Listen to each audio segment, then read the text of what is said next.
दादी नानी की कहानी मेरी जुबानी में आप सभी का हार्दिक अभिनंदन। आज मैं अपने बचपन में सुनी हुई कहानी सुनाने जा रही हूँ। मैं जब भी किसी के बारे में कुछ ऐसा कहती जो मुझे नहीं कहना चाहिए या नहीं करना चाहिए, तो अक्सर मेरी नानी मुझे यही कहानी सुनाती थी।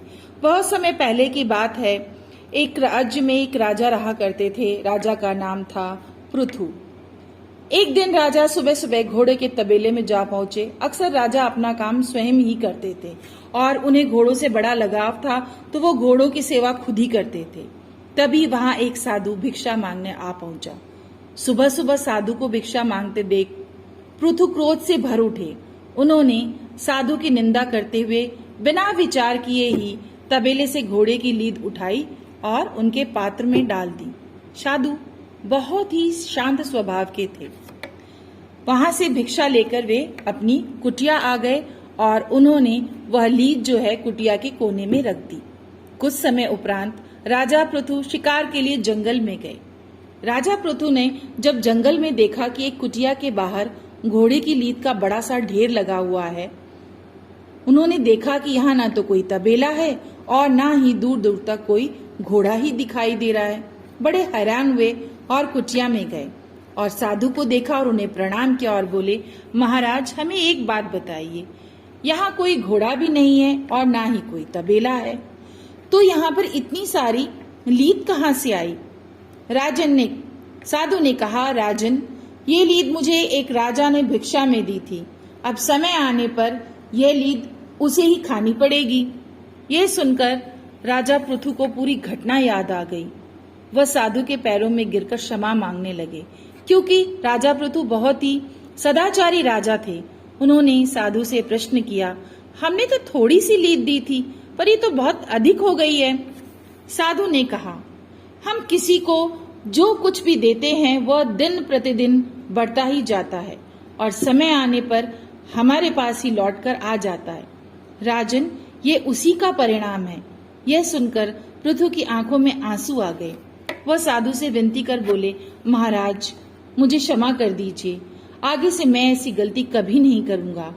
मुझे कृपया कोई ऐसा उपाय बताएं जिससे मैं अपने बुरे कर्मों का प्रायश्चित कर सकूं। राजा की ऐसी दुखमयी हालत देखकर साधु बोले, राजन, एक उपाय है। आपको कोई ऐसा कार्य करना है जो देखने में तो गलत हो पर वास्तव में गलत ना हो। जब लोग आपको गलत करते देखेंगे तो आपकी निंदा करेंगे। जितने ज्यादा लोग आपकी निंदा करेंगे, आपका पाप उतना ही हल्का होता जाएगा। आपका अपराध निंदा करने वालों के हिस्से में आ जाएगा। ये सुनकर राजा पृथु ने महल में आकर काफी सोच विचार किया और अगले दिन सुबह ही मदिरा का भरा हुआ पात्र उठाया और चौराहे पे जाकर बैठ गए। सुबह सुबह राजा को इस दशा में देखकर लोग आपस में राजा की निंदा करने लगे कि कैसा राजा है, कितना निंदनीय कृत्य कर रहा है, क्या ये शोभनीय है? अलग अलग तरह की बातें होने लगी, पर निंदा की परवाह किए बिना राजा पूरे दिन जिस प्रकार मदिरा पीने वाले लोग करते हैं वैसा ही वह अभिनय करते रहे। इस पूरे कृत्य के पश्चात राजा जब पुनः साधु के पास पहुंचे तो उन्होंने देखा कि लीद का ढेर जो है वो बहुत ही कम हो गया है। राजा ने आश्चर्य से पूछा, महाराज, ये कैसे हुआ? इतना बड़ा ढेर गायब कैसे हो गया?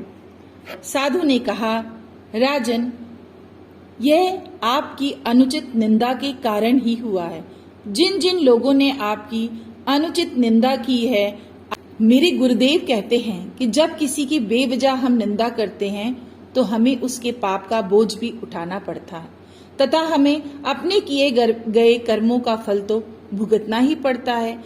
अब चाहे हंस के भुगतें या रोकर, हम जैसा किसी को देंगे वैसा ही लौटकर उससे वापस भी आ जाएगा।